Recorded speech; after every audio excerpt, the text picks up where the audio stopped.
Hi friends, ഏവർക്കും easy learn PSCയിലേക്ക് സ്വാഗതം. ഇന്ന് നടന്ന ബീറ്റ് ഫോറസ്റ്റ് ഓഫീസർ എക്സാമിൻ്റെ മാത്സിൻ്റെ ആൻസർ കീയാണ് നമ്മൾ ഈ വീഡിയോയിൽ ഡിസ്കസ് ചെയ്യുന്നത്. 24 വിദ്യാർത്ഥികളുടെയും ഒരു അധ്യാപകനെ ശരാശരി വയസ്സ് 15ആണ്. അധ്യാപകനെ ഒഴിവാക്കിയ ശരാശരി 14 ആവും. എങ്കിൽ അധ്യാപകൻ്റെ വയസ്സ് എത്ര? അപ്പം നമുക്ക് അധ്യാപനം കൂടെ ചേർത്ത് എത്ര പേരുണ്ട്? 25 പേരുണ്ട്. അപ്പം ശരാശരി എത്രയാവുമെന്ന് പറഞ്ഞത്? 25 പേരുടെ ശരാശരി 15 ആവുമെന്ന് പറഞ്ഞു. അപ്പം 25 പേരുടെ ആകെ തുക എന്ന് പറഞ്ഞാൽ എത്രയായിരിക്കും? 25 × 15 = 375 25 പേരുടെ ശരാശരി എന്ന് പറയുന്നത്. 24 വിദ്യാർത്ഥികളുടെ മാത്രം ശരാശരി എത്രയാണ്? 14. അപ്പം 24 × 14 എത്ര കിട്ടും? 24 × 14 336 കിട്ടും. അപ്പോൾ അധ്യാപകൻ്റെ വയസ്സ് എത്രയായിരിക്കും? ഈ 375 ൽ നിന്ന് 336 കുറയ്ക്കുമ്പോൾ കിട്ടുന്ന 39 വയസ്സാണ് അധ്യാപകനുള്ളത്. മൊത്തം 24 പേരുള്ളപ്പോൾ ശരാശരി 16 ആണെന്ന് പറഞ്ഞാൽ അവരുടെ ആകെ തുക 336 അധ്യാപകനും കൂടെ വന്നപ്പം 25 പേരായി. 25 പേരുടെ ശരാശരി 15 അപ്പോൾ 25 × 15 375. അപ്പോൾ 375 - 336 എത്ര വരും? 39.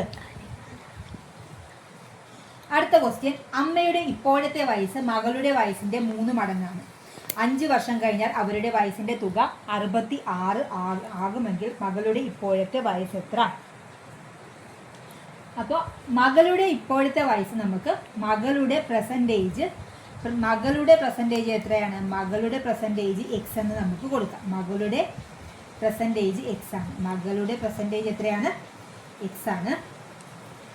നമുക്ക് മകളുടെ വയസ്സെന്നുള്ളത് x കൊടുക്കാം. അമ്മയ്ക്ക് അപ്പോൾ എത്ര വയസ്സുണ്ട്?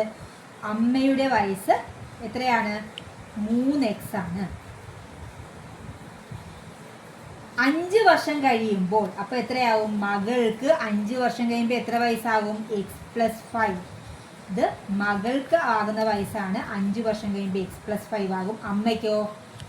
അമ്മയ്ക്കും 3x + 5 ആകും. അമ്മയ്ക്ക് എത്രയാകും?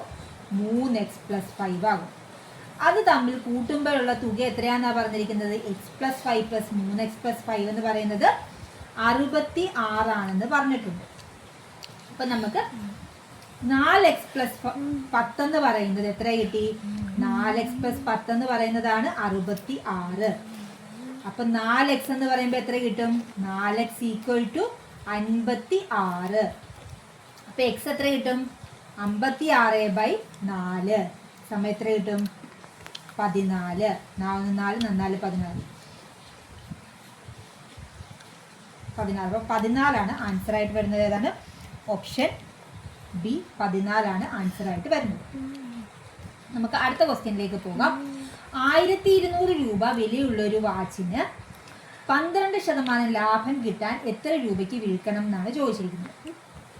അപ്പം 1200 രൂപയുടെ 100ൽ 12% കണ്ടുപിടിച്ചിട്ട് അത് കൂട്ടിയാൽ മതിയാവും. അപ്പോൾ എത്ര വരും? 1200ൻ്റെ 12% എത്രയാണ്? 144. അപ്പം 1200 + 144 ചെയ്യുമ്പോൾ എത്ര കിട്ടും? 1344 കിട്ടും. ഇനി അടുത്തത് 10000 രൂപ 5% വാർഷിക നിരക്കിൽ കൂട്ടുപലിശ കണക്കാക്കുന്ന ബാങ്കിൽ നിക്ഷേപിക്കുകയാണെങ്കിൽ 2 വർഷത്തിന് ശേഷം എത്ര രൂപ ലഭിക്കും? അപ്പോൾ 10000 എന്ന് പറയുന്നത് എന്താണ്? 10000 എന്ന് പറയുന്നതാണ് പി തന്നിട്ടുണ്ട്. നമുക്ക് 10000 തന്നിട്ടുണ്ട്. റേറ്റ് എത്ര തന്നിട്ടുണ്ട്?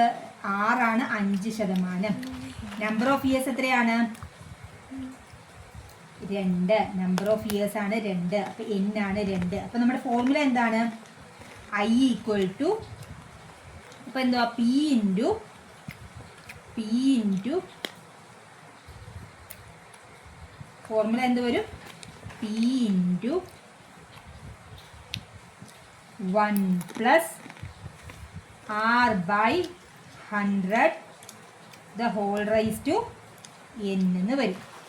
P എത്രയാണ് വന്നിരിക്കുന്നത്? P തന്നിരിക്കുന്ന 10000 ആണ്. അപ്പോൾ 10000 × 1 + റേറ്റ് എത്രയാണ് തന്നിരിക്കുന്നത്? 5/100. എത്ര വർഷത്തേക്കാ? 2 വർഷത്തേക്ക്. അപ്പോൾ എത്രയാ? 10000 × 100 + 5 എന്ന് പറയുമ്പോൾ 105/100 100 the whole square. അപ്പോൾ 105/100 നമുക്ക് എങ്ങനെ എഴുതാം? 100 കളഞ്ഞിട്ട് 1.05 the whole square എന്ന് എഴുതാം. 1.05 the whole square എന്ന് എഴുതാം. അപ്പോൾ 10,000 × 1.05 the whole square എത്ര വരും?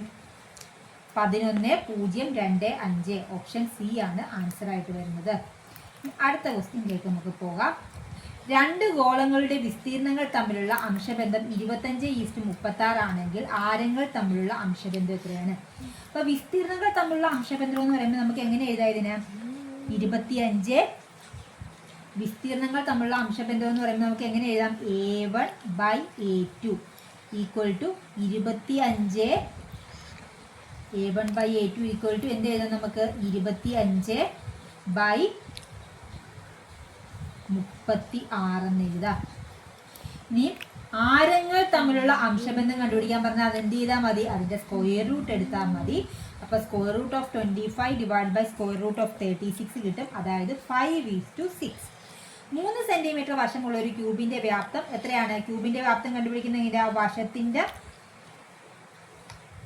ക്യൂബ്, അതായത് ഒരു സൈഡിൻ്റെ ക്യൂബാണ് വരുന്നത്.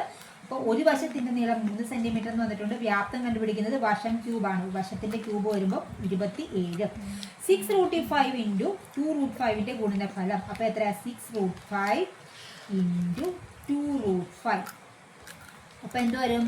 6 × 2 × √5 × √5. അപ്പോൾ എത്രയാ?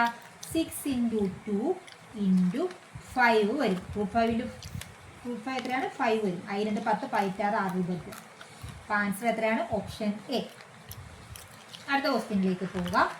32 the whole raised to 1/5. അപ്പോൾ എങ്ങനെ കിട്ടും? 32 the whole raised to 1/5 നമുക്ക് എങ്ങനെ എഴുതാം? 32 നമുക്ക് എങ്ങനെ എഴുതാം? 2⁵ the whole raised to 1/5. അപ്പോൾ 5ഉം 5ഉം ക്യാൻസൽ ആയിപ്പോയി. ആൻസർ കിട്ടി 2⁵1 = 2. അടുത്ത ക്വസ്റ്റ്യൻ. 2, 71, 73, 79, 91 ഇതിൽ ഒറ്റപ്പെട്ടത് ഏതാണ്? 91 ആണ് വരുന്നത്. 91 എന്ന് പറയുന്നത് ഏതാണ്? 13 × 7 ആണ് 91. ബാക്കിയെല്ലാം പ്രൈം നമ്പേഴ്സ് ആണ് വരുന്നത്. താഴെ പറയുന്ന ശ്രേണിയിൽ തെറ്റ് ഏതെന്ന് കണ്ടുപിടിക്കുക. 31, 41. അടുത്തത് വരേണ്ടത് 51 ആയിരുന്നു. പക്ഷേ ഇവിടെ തന്നിരിക്കുന്നത് 52 ആണ്. അപ്പോൾ അത് തെറ്റാണ്. തെറ്റ് ഏതാണ്? 52 ആണ്. ഇതെങ്ങനെയാണ് വരുന്നത്? 31, 41, 51, 61, 71. അത് അടുത്ത ശ്രേണിയായിട്ട് വരേണ്ടത് 2, 3, 4, 5, 6. അപ്പോൾ 51 വരെ 52 ആണ് വന്നത്. അതുകൊണ്ട് ആൻസർ വന്നിരിക്കുന്നത് 52. നിങ്ങൾക്ക് ഉപകാരപ്പെടും. നിങ്ങൾ തീർച്ചയായും ലൈക്ക് ചെയ്യുക, ഷെയർ ചെയ്യുക, സബ്സ്ക്രൈബ് ചെയ്യുക. Thanks for watching.